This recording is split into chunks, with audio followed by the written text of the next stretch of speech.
This week, the Trump administration said it is considering new sanctions against Russia for meddling in the 2016 election. But in an interview with Politico, former Defense Secretary Ash Carter spoke about his time at the Pentagon and why both Presidents Obama and Trump have failed to succeed in countering the Kremlin. Chief Foreign Affairs columnist for Politico, Susan Glasser, is in Washington. Great to see you, Susan. I know you spoke at length with the former Secretary of Defense.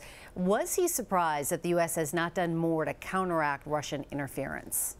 Well, look, I mean, the turn and the rift between Russia and the United States is a long time coming, really. This has been playing out over the last 15 years, and Presidents George W. Bush, Barack Obama, and now Donald Trump have all had to reckon in varying degrees with the difficulties and the failure of American foreign policy really to produce results that they like with Russia. And so this is not a new phenomenon with President Trump, although, of course, President Trump has taken it in many ways to entirely new levels between his public praise of President Putin and refusal to accept the fact that it was the Russians who meddled in the election, to now a very uncertain policy where you have his administration talking tough on the one hand, and on the other hand, President Trump still appearing to not want to do much of anything to respond to the Russian aggression. Susan, how about going forward? What is the biggest concern, especially with the upcoming midterm elections?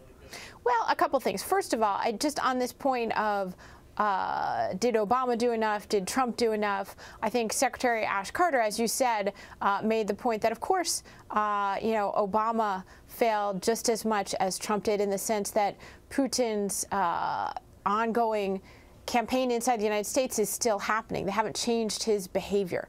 And I think that's what you're hearing from certainly members of Congress in both parties, people who pay attention to Russia. As the U.S. intelligence chiefs testified on Capitol Hill just last week, this is an ongoing attack in their view, and the United States has done remarkably little to prepare for the 2018 elections and the possibility of continued hacking by Russia, or, by the way, other countries, which certainly could look at the success that Russia had in doing this and follow that playbook. And so I think on the one hand, there's this question of what has the government done. On the other hand, there's the continuing unfolding investigations of President Trump and his campaign in connection with Russia. And I think that means that it's going to be a toxic and partisan atmosphere in which it's unlikely that you get major consensus on a menu of new things to do. So what is his suggestion for the Trump administration? How should they handle this going forward? What is his advice? Well, I think certainly Secretary Carter was pleading for, quote, strenuous new actions without really specifying what they are. The experts have a long list of possible retaliatory measures that one could take. I was at the Council on Foreign Relations last week. They had a report that was pages and pages long of actions that could be but have not yet been taken toward Russia. The question is whether any of it will really significantly deter President Putin without the President of the United States, President Trump, also joining in with this policy, right? So we have had a series of responses to the Russians, including under President Trump. They have sent more U.S. and NATO troops to Eastern Europe. President Trump has authorized the sale of defensive weapons to Ukraine, which is something President Obama resisted.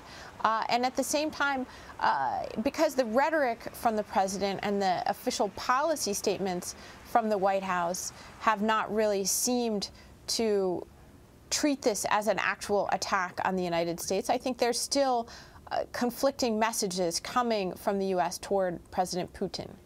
Susan, you spoke with Secretary Carter before Special Counsel Robert Mueller charged 13 Russians with election meddling. The hacking detailed in those indictments began while Carter was still at the Defense Department. What did he have to say about that? Well, look, I think what I found very interesting in the Mueller indictment last week of these Russians and the roadmap he laid out that they followed for basically how to launch a social media political advocacy campaign inside the United States. I think the date of 2014 is very significant. That really shows that the Russians began this effort not with President Trump's presidential campaign, but before President Trump had even announced he was running. And it was really in many ways a response to this rupture in relations between the United States and Russia after Russia invaded its neighbor Ukraine, forcibly annexed Crimean Peninsula, which is the first such forcible annexation of territory since the end of World War II. It's a pretty big deal.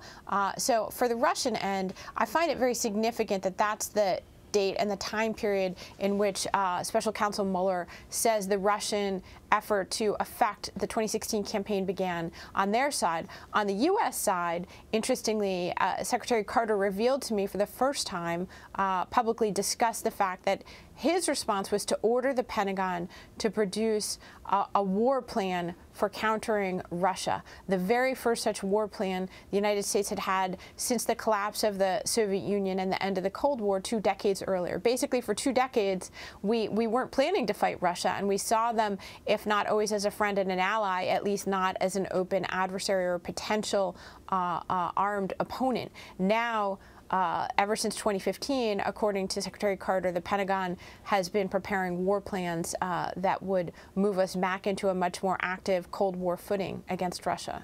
All right, we have to leave it there. Susan Glasser, thank you so much. Appreciate it. Thank you.